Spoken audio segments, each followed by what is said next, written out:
नमस्कार। आपको हर दिन पावन श्रृंखला की जानकारी नियमित व सबसे पहले मिलती रहे, इसके लिए कृपया आप हमारे चैनल को सब्सक्राइब कर बेल आइकन अवश्य दबाएं। हर दिन पावन श्रृंखला की 4 मार्च की कड़ी में आइए स्मरण करते हैं क्रांतिकारी की मानव कवच तोशिको बोस को। तोशिको बोस का नाम भारतीय क्रांतिकारी इतिहास में अल्प ज्ञात है। अपनी जन्मभूमि जापान में वे केवल 28 वर्ष तक ही जीवित रहीं, फिर भी सावित्री तुल्य इस सती नारी का भारतीय स्वाधीनता संग्राम को आगे बढ़ाने में अनुपम योगदान रहा। रास बिहारी बोस महान क्रांतिकारी थे।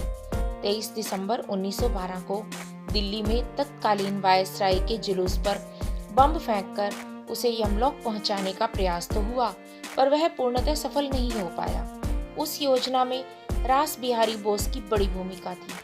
अतः अंग्रेज शासन ने उन्हें गिरफ्तार करने के लिए दूर दूर तक जाल बिछा दिए। उन्हें पकड़वाने वाले के लिए 1 लाख रुपए का पुरस्कार भी घोषित किया गया। यदि वे पकड़े जाते तो मृत्युदंड मिलना निश्चित था। अतः सब साथियों से परामर्श से वे 1915 के मई मास में नाम और भेष बदलकर जापान चले गए।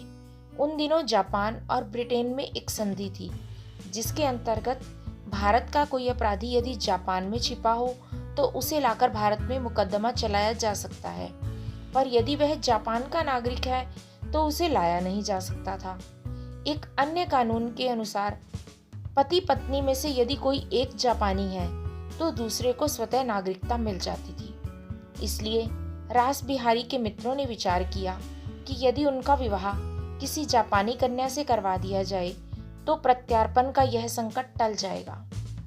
रास बिहारी बोस के एक जापानी मित्र आइजो सोमा और उनकी पत्नी कोको सोमा ने उन्हें अपने होटल से लगे घर में छिपा कर रखा।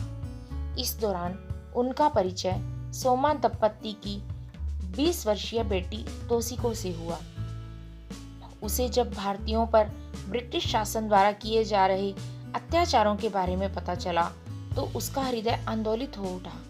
रास बिहारी ने उसे क्रांतिकारियों द्वारा जान पर खेलकर किए जा रहे कार्यों की जानकारी दी। इससे उसके मन में आजादी के इन दीवानों के प्रति प्रेम जागृत हो गया।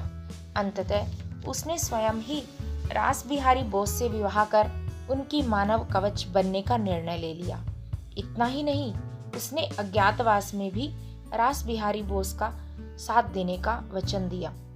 तोशिको के माता पिता के लिए यह निर्णय स्तब्धकारी था, फिर भी उन्होंने बेटी की इच्छा का सम्मान किया। 9 जुलाई 1918 को रास बिहारी बोस एवं तोशिको का विवाह गुपचुप रूप से संपन्न हो गया। इससे रास बिहारी बोस को जापान की नागरिकता मिल गई। अब वे खुलकर काम कर सकते थे।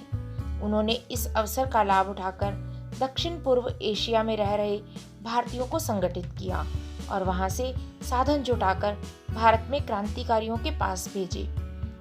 उन्होंने आसन्न द्वितीय विश्व युद्ध के वातावरण का लाभ उठाकर आजाद हिंद फौज के गठन में बड़ी भूमिका निभाई। 2 जुलाई 1923 को रास बिहारी को जापान में रहते हुए 7 वर्ष पूरे हो गए थे। इससे उन्हें स्वतंत्र रूप से वहां की नागरिकता मिल गई, पर इस गुप्त और अज्ञातवास के कष्टपूर्ण जीवन ने तोशिको को टीबी का रोग लगा दिया। उन दिनों यह असाध्य रोग था। तोशिको मुक्त वातावरण में भी 2 साल भी पति के साथ ठीक से नहीं बिता सकी।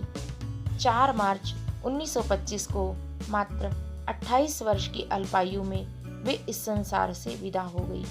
यदि आपको हर दिन पावन की यह जानकारी अच्छी लगी तो कृपया इसे लाइक कर शेयर अवश्य करें।